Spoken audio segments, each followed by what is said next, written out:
Hey crew, it's Pitt and I'm back with some more ancient lore. Today we are diving back into the works of Homer. This is the Iliad. We are reading aloud and discussing, well, not really discussing, as we go along the various points that are brought to light by the text. It's not the format for everyone, but people find value in it, so you are more than welcome to tag along as we continue our exploration. Before we begin, however, if you are unfamiliar with me, any of my unconventional beliefs, or if at any point in time I lose you in terminology, there will be several playlists linked in the corner above, in the box down below, along with the original source material and the link for my book, so that you can get a better understanding of who I am and why I say the things that I do. With that being said, we are going to dive in and continue our exploration of Homer's The Iliad with Book 17. Brave Menelaus, son of Atreus, now came to know that Patroclus had fallen, and made his way through the front ranks, clad in full armor, to bestride him. As a cow stands lowing over her first calf, even so did yellow-haired Menelaus bestride Patroclus. He held his round shield and his spear in front of him, resolute to kill any who should dare face him. But the son of Pantheus had also noted the body, and came up to Menelaus, saying, "Menelaus, son of Atreus, draw back, leave the body, and let the blood-stained spoils be. I was the first of the Trojans and their brave allies to drive my spear into Patroclus. Let me, therefore, have my full glory among the Trojans, or I will take aim and kill you." To this Menelaus answered in great anger, "My father Jove, boasting is an ill thing. The pod is not more bold, nor the lion, nor savage wild boar, which is fiercest and most dauntless of all creatures, than are the proud sons of Pantheus. Yet Hyperenor did not see out the days of his youth when he made light of me and withstood me, deeming me the meanest soldier among the Danaans. His own feet never bore him back to gladden his wife and parents. Even so shall I make an end of you too, if you withstand me. Get you back in the crowd, and do not face me, or it shall be worse for you. Even a fool may be wise after the event." Euphorbus would not listen, and said, "Now indeed, Menelaus, shall you pay for the death of my brother, over whom you vaunted, and whose wife you widowed in her bridal chamber, while you brought grief unspeakable on his parents? I shall comfort these poor people, if I bring your head and armor, and place them in the hands of Pantheus and noble Phrontis. The time has come when this matter shall be fought out and settled, for me or against me." And as he spoke, he struck Menelaus full on the shield, but the spear did not go through, for the shield turned its point.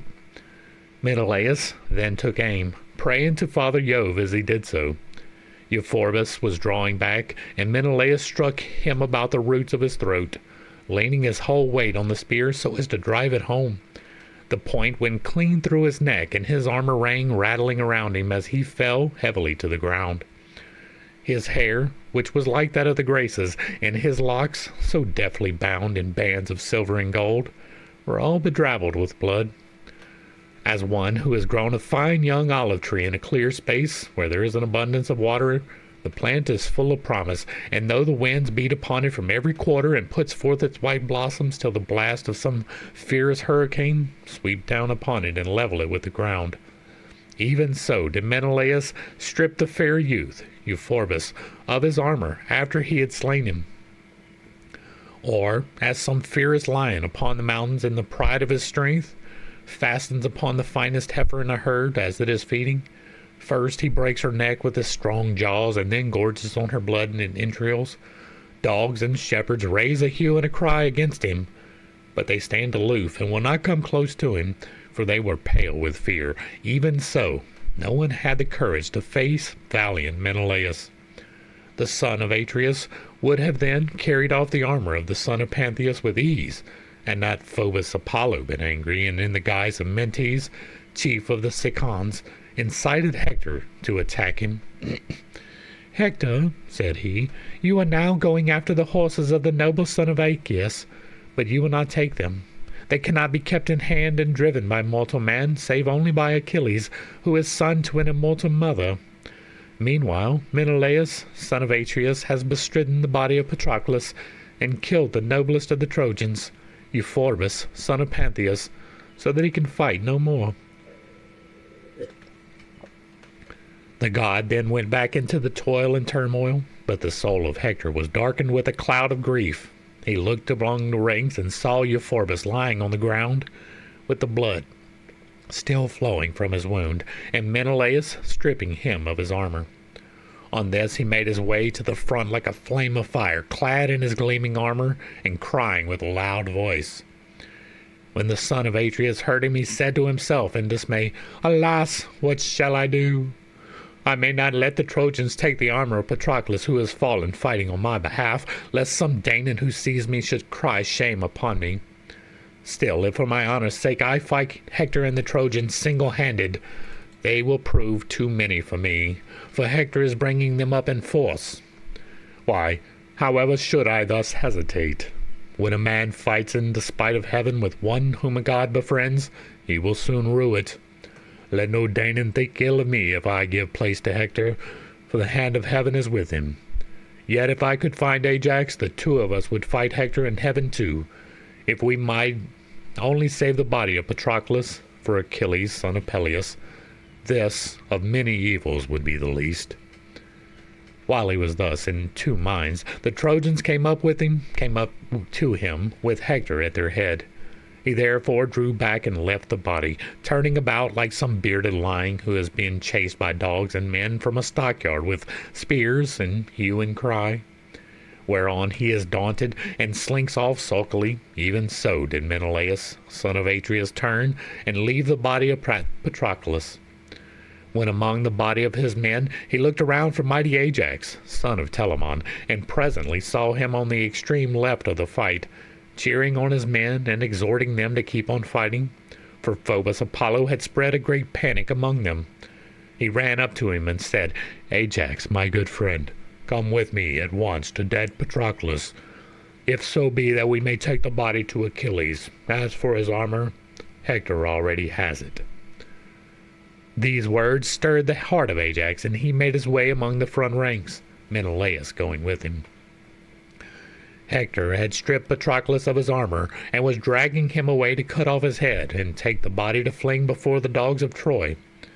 But Ajax came up with his shield like wall before him, on which Hector withdrew under shelter of his men, and sprang onto his chariot, giving the armor over to the Trojans to take to the city as a great trophy for himself.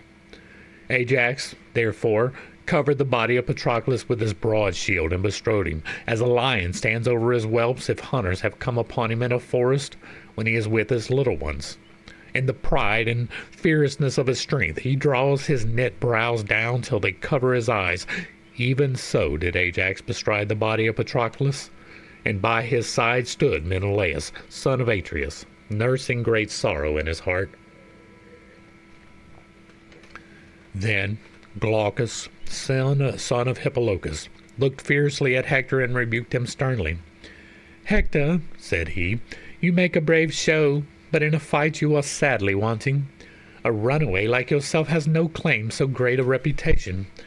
Think how you may now save your town and citadel by the hands of your own people, born in Ilus, for you will get no Lycians to fight for you, seeing what thanks they have had for their incessant hardships.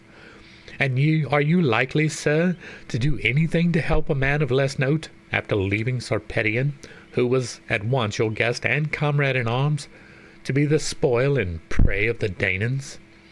So long as he lived, he did good service both to your city and yourself. Yet you had no stomach to save his body from the dogs. If the Lycians will listen to me, they will go home and leave Troy to its fate. If the Trojans had any of that daring, fearless spirit which lays hold of men who are fighting for their country and harassing those who would attack it, we should soon bear off Patroclus into Iliad. Could we get this dead man away and bring him into the city of Priam, the Argives would readily give up the armor of Sarpedon, and we should get his body to boot. For he whose squire has been killed is the foremost man at the ship of the Achaeans, he and his close fighting followers. Nevertheless, you dared not make a stand against Ajax, nor face him eye to eye, with battle all around you, for he is a braver man than you are." Hector scowled at him and answered, "Glaucus, you should know better. I have held you as so far as a man of more understanding than any in all Lycia, but now I despise you for saying that I am afraid of Ajax. Seems to be the truth. I fear neither battle nor the din of chariots, but Jove's will is stronger than ours. Jove at one time makes even a strong man draw back and snatches victory from his grasp, while at another he will set him on to fight. Come hither then, my friend, stand by me, and then see indeed whether I shall play the coward the whole day through, as you say, or whether I shall not stay as even of the boldest Danaans from fighting round the body of Patroclus. As he spoke, he called loudly to the Trojans, saying, Trojans, Lycians, and Dardanians, fighters in close combat, be men, my friends, and fight might and main, while I put on the goodly armor of Achilles, which I took when I killed Patroclus. With this, Hector left the fight and ran full speed after his men who were taking the army of Achilles to Troy, but had not yet got far. Standing for a while apart from the woeful fight, he changed his armor. His own he sent to the strong city of Iliad and to the Trojans, while he put on the immortal armor of the son of Peleus, which the gods had given to Peleus, who, in his age, gave it to his son. But the son did not grow old in his father's armor. When Jove, lord of the storm cloud, saw Hector standing aloof and arming himself in the armor of the son of Peleus, he wagged his head and muttered to himself, saying, Ah, poor wretch, you arm in the armor of a hero, before whom many another trembles, and you recked nothing of the doom that is already close upon you. You have killed his comrade so brave and strong, but it was not well that you should strip the armor from his head and shoulders. I do indeed endow you with great might now. But as against this you shall not return from battle, to lay the armor of the son of Peleus before Andromache. The son of Saturn bowed his portentous brows, and Hector fitted the armor to his body, while terrible Mars entered into him, and filled his whole body with might and valor. With a shout, he strode in among the allies, and his armor flashed about him, so he seemed to all of them like the great son of Peleus himself. He went about among them and cheered them on. Mesthales, Glaucus, Medon, Thersilochus, Asteropaeus, Dicynor, and Hippothous, Poraces, Chromius, and Ennomus the augur. All these did he exhort, saying, Hear me, allies from other cities who are here in your thousands.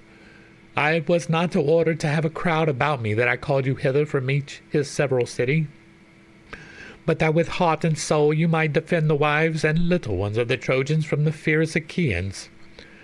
For this do I oppress my people with your food and your presents that make you rich. Therefore turn and charge at the foe, to stand or fall as is the game of war. Whoever shall bring Patroclus, dead though he be, into the hands of the Trojans, and shall make Ajax give way before him, I will give him 1/2 of the spoils, while I keep the other. He will thus share with like honor with myself.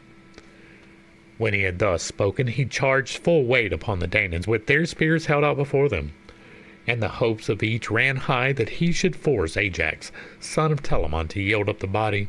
Fools that they were, for he was about to take the lives of many. Then Ajax said to Menelaus, My good friend Menelaus, you and I shall hardly come out of this fight alive. I am less concerned for the body of Patroclus, who will shortly become meat for the dogs and vultures of Troy, than for the safety of my own head and yours. Hector has wrapped us round in a storm of battle from every quarter, and our destruction seems now certain. Call then upon the princes of the Danaans, if there is any who can hear us. Menelaus did as he said, and shouted to the Danaans for help at the top of his voice. My friends, princes and counselors of the Argives, all you who with Agamemnon and Menelaus drink at the public cost and give orders each to his own people, as Jove vouchsafes him power and glory. The fight is so thick about me that I cannot distinguish you severally. Come on, therefore, every man unbidden, and think it shame that Patroclus should become meat and morsel for Trojan hounds. Fleet Ajax, son of Oileus, heard him, and was the first to force his way through the fight and run to help him.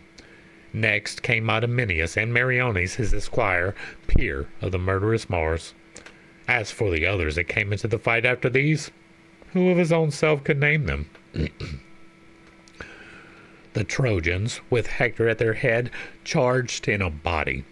As a great wave comes thundering in at the mouth of some heaven-born river, and the rocks that jut into the sea ring with the roar of the breakers that beat and buffet them, even with such a roar did the Trojans come on.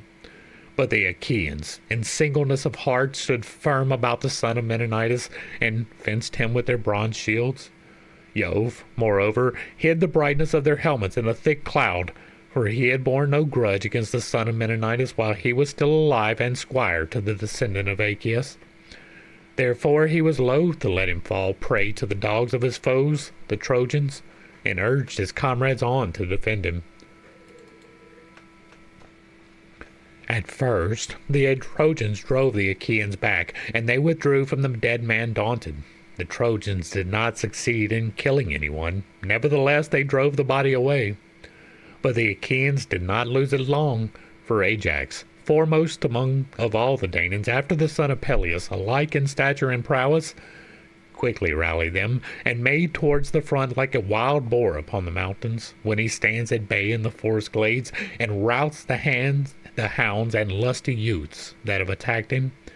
Even so did Ajax, son of Telamon, passing easily in among the phalanxes of the Trojans, disperse those who had bestridden Patroclus, and were most bent on winning glory by dragging him off to their city. At this moment, Hippothous, brave son of Pelasgian Lethius, in his zeal for Hector and the Trojans, was dragging the body off by the foot through the press of the fight, having bound a strap round the sinews near the ankle. But a mischief soon befell him from which none of those could save him, who would have gladly done so.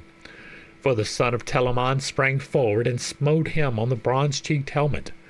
The plumed headpiece broke about the point of the weapon, struck at once by the spear and by the strong hand of Ajax, so that the bloody brain came oozing out through the crest socket. His strength then failed him, and he let Patroclus's foot drop from his hand as he fell full length dead upon the body. Thus he died far from the fertile land of Larissa, and never repaid his parents the cost of bringing him up, for his life was cut short early by the spear of mighty Ajax. Hector then took aim at Ajax with the spear, but he saw it coming and just managed to avoid it. The spear passed on and struck Schedius, son of noble Iphitus, captain of the Phocians, who dwelt in famed Panopeus, and reigned over much people. It struck him under the middle of the collarbone. The bronze point went right through him, coming out at the bottom of his shoulder blade, and his armor rang rattling about him as he fell heavily to the ground. Ajax, in his turn, struck noble Phorcys, son of Phaenops, in the middle of the belly as he was bestriding Hippothous, and broke the plate of his cuirass, whereon the spear tore out his entrails, and he clutched the ground in his palm as he fell to earth.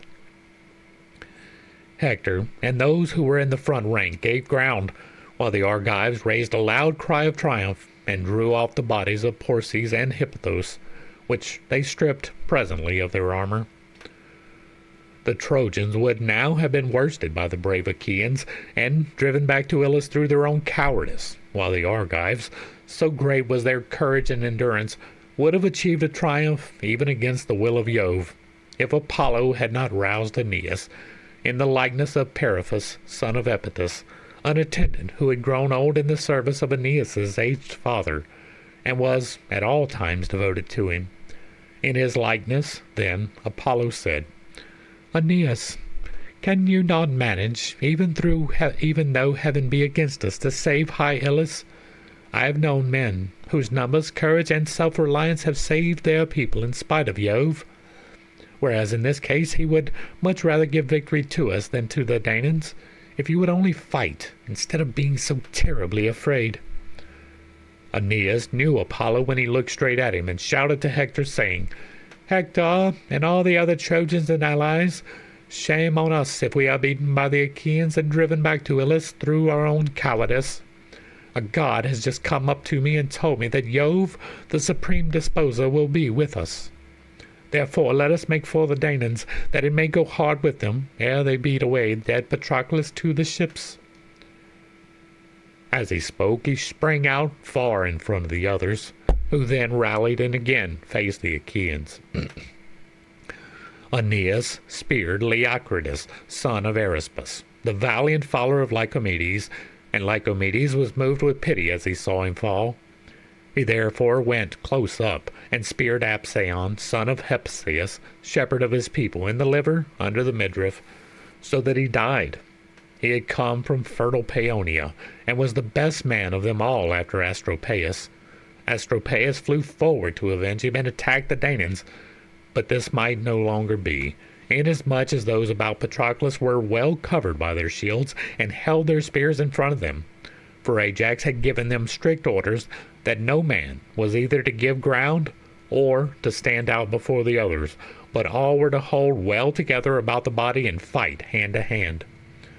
Thus did huge Ajax bid them, and the earth ran red with blood as the corpses fell thick on one another, alike on the side of the Trojans and allies, and on that of the Danaans, for these last two fought no bloodless fight, though many fewer of them perished, through the care they took to defend and stand by one another. Thus did they fight as it were a flaming fire. It seemed as though it had gone hard, even with the sun and moon, for they were hidden over all that part where the bravest heroes were fighting about the dead son of Menenidas, whereas the other Danaans and Achaeans fought at their ease in full daylight with brilliant sunshine all around them, and there was not a cloud to be seen, neither on plain nor mountain. These last, moreover, would rest for a while and leave off fighting, for they were some distance apart and beyond the range of one another's weapons, whereas those who were in the thick of the fray suffered from both battle and darkness. All the best of them were being worn out by the great weight of their armor, but the two valiant heroes, Thrasymedes and Antilochus, had not yet heard of the death of Patroclus and believed him to be still alive and leading the van against the Trojans. They were keeping themselves in reserve against the death or rout of their own comrades, for so Nestor had ordered when he sent them from the ships into battle. Thus, through the livelong day did they wage fierce war, and the sweat of their toil rained ever on their legs under them, and on their hands and eyes, as they fought over the squire of the fleet son of Peleus. It was as when a man gives a great ox hide, all drenched in fat, to his men, and bids them stretch it, whereon they stand round it in a ring, and tug till the moisture leaves it, and the fat soaks in for the many that pull at it, and is well stretched. Even so did the two sides tug at the dead body hither and thither, within the compass of but a little space. The Trojans steadfastly set on dragging it to Iliad, while the Achaeans were no less so on taking it to their ships, and fierce was the fight between them. Not Mars himself, the Lord of hosts, nor yet Minerva, even in their fullest fury, could make light of such a battle. Such fearful turmoil of men and horses did Jove on that day ordain round the body of Patroclus. Meanwhile, Achilles did not know that he had fallen, for the fight was under the wall of Troy, a long way off from the ships. He had no idea, therefore, that Patroclus was dead, and deemed that he would return alive as soon as he had gone up close to the gates. He knew that he was not to sack the city neither with nor without himself, for his mother had often told him this when he had sat alone with her, and she had informed him of the counsels of great Jove. Now, however, she had not told him how great a disaster had befallen him in the death of the one who was far dearest to him of all his comrades. The others still kept on charging one another round the body with their pointed spears and killing each other. Then would one say, "My friends, we can never again show our faces at the ships. Better, and greatly better, that the earth should open and swallow us here in this place, than that we should let the Trojans have the triumph of bearing off Patroclus to their city." The Trojans also on their part spoke to one another, saying, "Friends, though we fall to a man beside this body, let none shrink from fighting. With such words did they exhort each other. They fought, and the iron clank rose through the void air to the brazen vault of heaven. The heroes of the descendant of Aeacus stood out in the fight and wept when they heard that their driver had been laid low by the hand of murderous Hector. Automedon, valiant son of Diores, lashed them again and again. Many a time did he speak kindly to them, and many a time did he upbraid them, but they would neither go back to the ships by the waters of the broad Hellespont, nor yet into the battle among the Achaeans. They stood with their chariots stock still, as a pillar set over the tomb of some dead man or woman, and bowed their heads to the ground. Hot tears fell from their eyes as they mourned the loss of their charioteer, and their noble manes drooped all wet under the yoke straps on either side of the yoke. The son of Saturn saw them, and took pity upon their sorrow. He wagged his head and muttered to himself, saying, "Poor things! Why did we give you to King Peleus, who is immortal, while you are yourselves ageless and immortal? Was it that you might share the sorrows that befall mankind? For of all creatures that live and move upon the earth, there is none so pitiable as he is. Still, Hector, son of Priam, shall drive neither you nor your chariot. I will not have it. It is enough that he should have the armor over which he vaunts so vainly.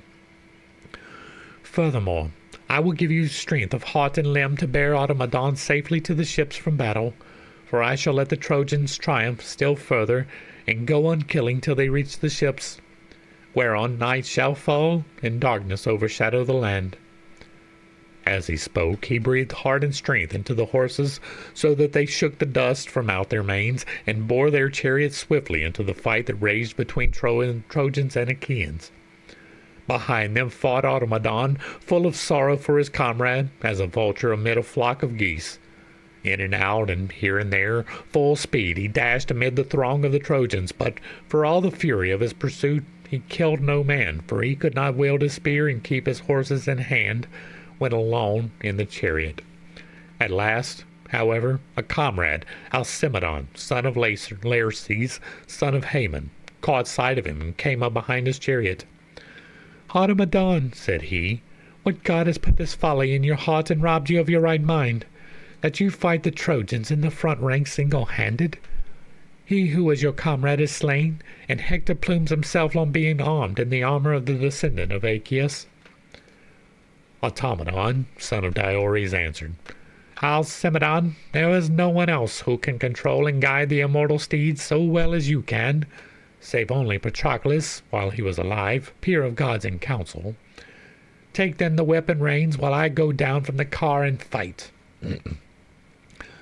Alcimedon sprang onto the chariot and caught up the whip and reins, while Automedon leaped from the car. When Hector saw him, he said to Aeneas, who was near him, "Aeneas, counselor to the mail-clad Trojans, I see the steeds of the fleet son of Aeacus come into battle with weak hands to drive them. I am sure, if you think well, that we might take them. They will not dare face us if we both attack them." The valiant son of Anchises was of the same mind, and the pair went right on, with their shoulders covered under shields of tough, dry oxhide, overlaid with much bronze. Chromius and Aretus also went with them, and their hearts beat high with hope that they might kill the men and capture the horses. Fools that they were, for they were not to return scatheless from their meeting with Automedon, who prayed to Father Jove and was forthwith filled with courage and strength abounding.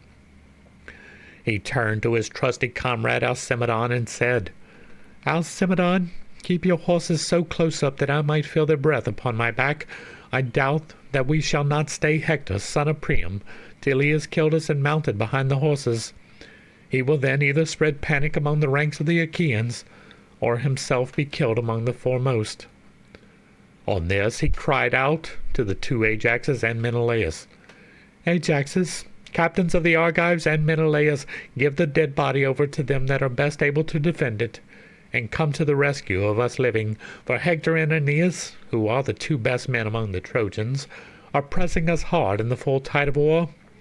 Nevertheless, the issue lies in the lap of heaven. I will therefore hurl my spear, and leave the rest to Jove." He poised and hurled as he spoke, whereupon the spear struck the round shield of Artius and went right through it, for the shield stayed at naught, so that it was driven through his belt and into the lower part of his belly, as when some sturdy youth, axe in hand, deals his blow behind the horns of an ox, and severs the tendons at the back of the neck so that it springs forward and then drops. Even so did Artius give one bound and then fall on his back, the spear quivering in his body, till it made an end of him.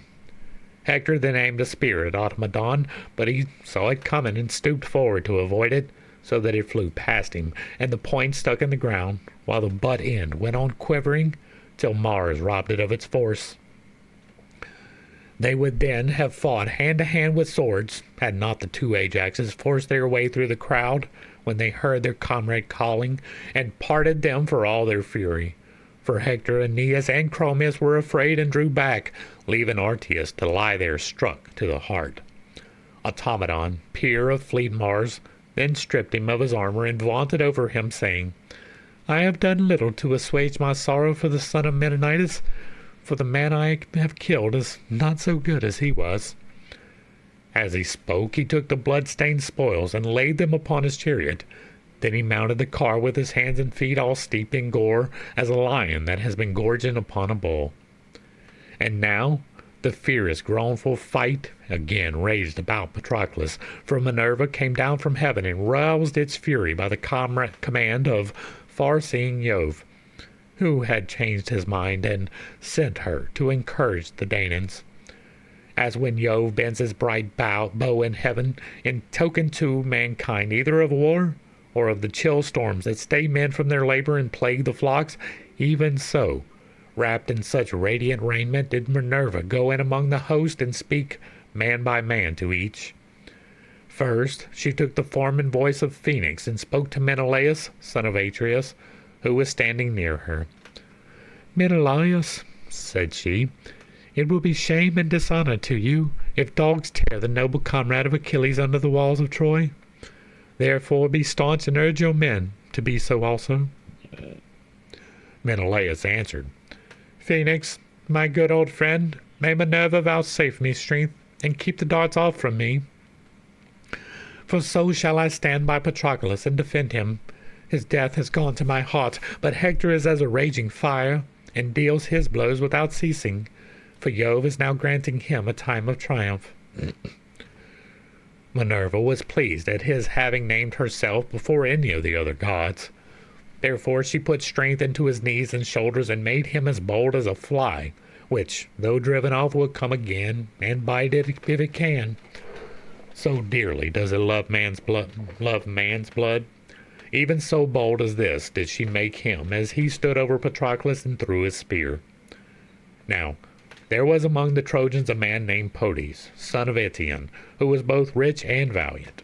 Hector held him in the highest honor, for he was his comrade and boon companion. The spear of Menelaus struck this man in the girdle just as he had turned in flight, and went right through him, whereon he fell heavily forward, and Menelaus, son of Atreus, drew off his body from the Trojans into the ranks of his own people. Apollo then went up to Hector and spurred him on to fight in the likeness of Phaenops, son of Asius, who lived in Abydos and was the most favored of all of Hector's guests. In his likeness Apollo said, "Hector, who of the Achaeans will fear you henceforward, now that you have quailed before Menelaus, who has ever been rated poorly as a soldier? Yet he has now got a corpse away from the Trojans single-handed, and has slayed your own true comrade, a man brave among the foremost, Podes, son of Eetion." A dark cloud of grief fell upon Hector as he heard, and he made his way to the front clad in full armor.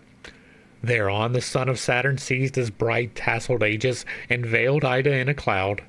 He sent forth his lightnings and his thunders, and as he shook his aegis he gave victory to the Trojans and routed the Achaeans. The panic was begun by Peneleus the Boeotian, for while keeping his face turned ever towards the foe, he had been hit with a spear on the upper part of the shoulder. A spear thrown by Polydamas had grazed the top of the bone, for Polydamas had come up to him and struck him from close at hand. Then Hector, in close combat, struck Laertius, son of noble Electreon, in the hand by the wrist, and disabled him from fighting further. He looked about him in dismay, knowing that never again should he wield a spear in battle with the Trojans. While Hector was in pursuit of Laertius, Idomeneus struck him on the breastplate over his chest near the nipple, but the spear broke in the shaft, and the Trojans cheered aloud. Hector then aimed at Idomeneus, son of Deucalion, as he was standing on his chariot, and very narrowly missed him. But the spear hit Corianus, a follower and charioteer of Meriones, who had come with him from Lyctus. Idomeneus had left the ships on foot, and would have afforded a great triumph to the Trojans if Corianus had not driven quickly up to him. He, therefore, brought life and rescue to Idomeneus, but himself fell by the hand of murderous Hector. For Hector hit him on the jaw under the ear. The end of the spear drove out of his teeth and cut his tongue in 2 pieces, so that he fell from his chariot and let the reins fall to the ground. Meriones grabbed them up from the ground and took them into his own hands, and then he said to Idomeneus, "Lay on till you get back to the ships, for you must see the day is no longer ours." On this, Idomeneus lashed the horses to the ships, for fear had taken hold upon him. Ajax and Menelaus noted how Jove had turned the scale in favor of the Trojans, and Ajax was first to speak. "Alas," said he, "even a fool may see that Father Jove is helping the Trojans. All their weapons strike home, no matter whether it be a brave man or a coward that hurls them. Jove speeds all alike, whereas ours fall each one of them without effect. What then will be best both as regards rescuing the body and our return to the joy of our friends, who will be grieving as they look hitherwards? For they will make sure that nothing can now check the terrible hands of Hector, and that he will fling himself upon our ships. I wish that someone would go and tell the son of Peleus at once, for I do not think he can yet have heard the sad news that the dearest of his friends is fallen. But I can see not a man among the Achaeans to send, for they and their chariots are alike hidden in darkness. O Father Jove, lift this cloud from over the sons of the Achaeans, make heaven serene, and let us see. If you will that we perish, let us fall at any rate by daylight." Father Jove heard him, and had compassion upon his tears. Forthwith he chased away the cloud of darkness, so that the sun showed out, and all the fighting was revealed. Ajax then said to Menelaus, "Look, Menelaus, and if Antilochus, son of Nestor, be still living, send him at once to tell Achilles that by far the dearest to him of all his comrades has fallen." Menelaus heeded his words, and went his way as a lion from the stockyard. The lion is tired of attacking men and hounds, who keep watch the whole night through, and will not let him feast on the fat of their herd. In his lust of meat he makes straight at them, but in vain, for darts from strong hands assail him, and burning brands which daunt him for all his hunger. So in the morning he slinks sulkily away. Even so did Menelaus sorely against his will leave Patroclus, in great fear lest the Achaeans should be driven back in rout, and let him fall into the hands of the foe. He charged Meriones and the 2 Ajaxes straightly, saying, "Ajaxes and Meriones, leaders of the Argives, now, indeed, remember how good Patroclus was. He was ever courteous while alive. Bear it in mind, now that he is dead."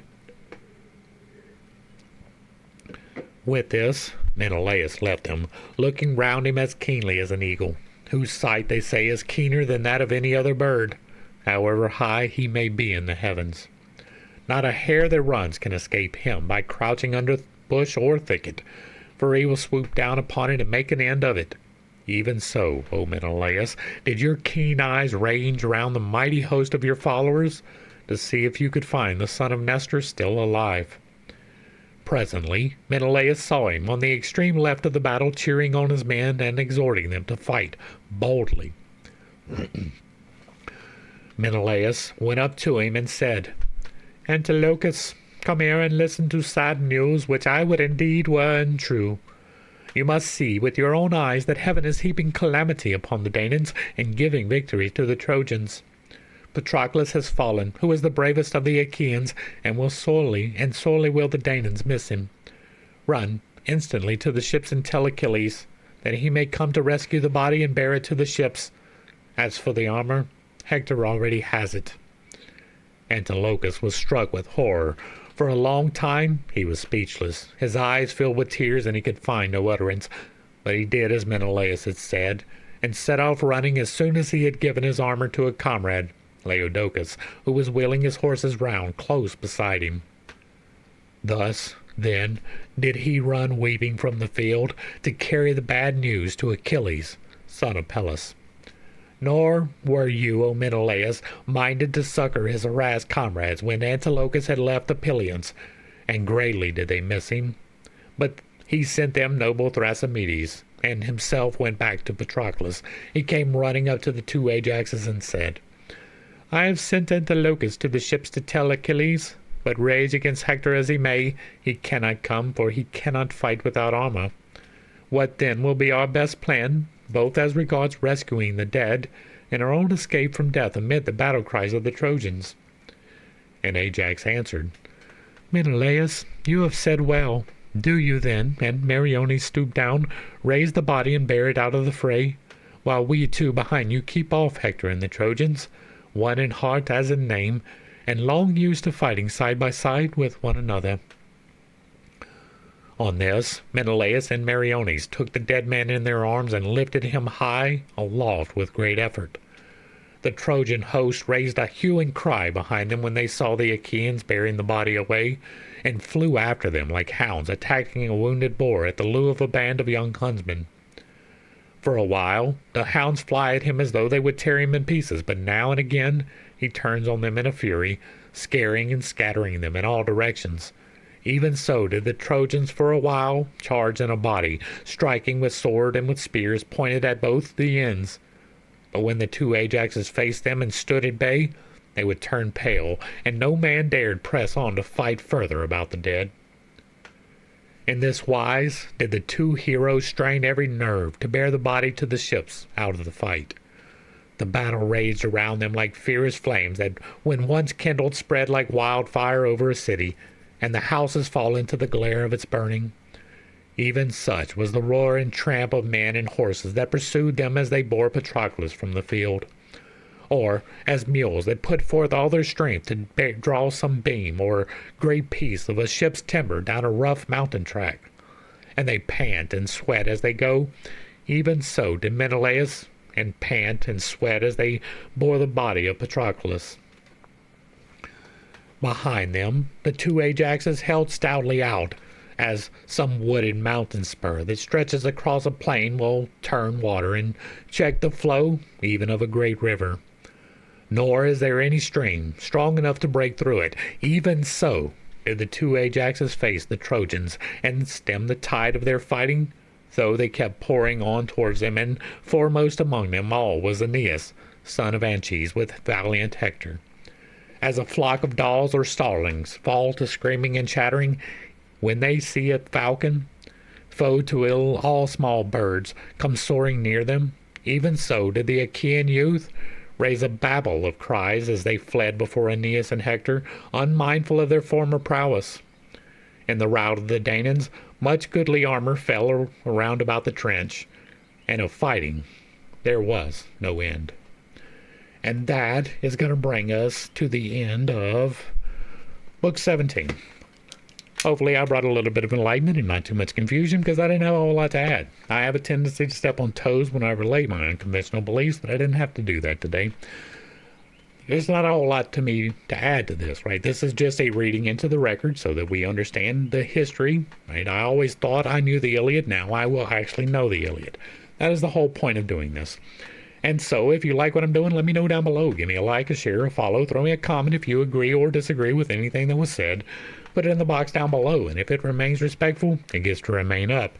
If there is another work you would like me to read or discuss, drop that in the box as well.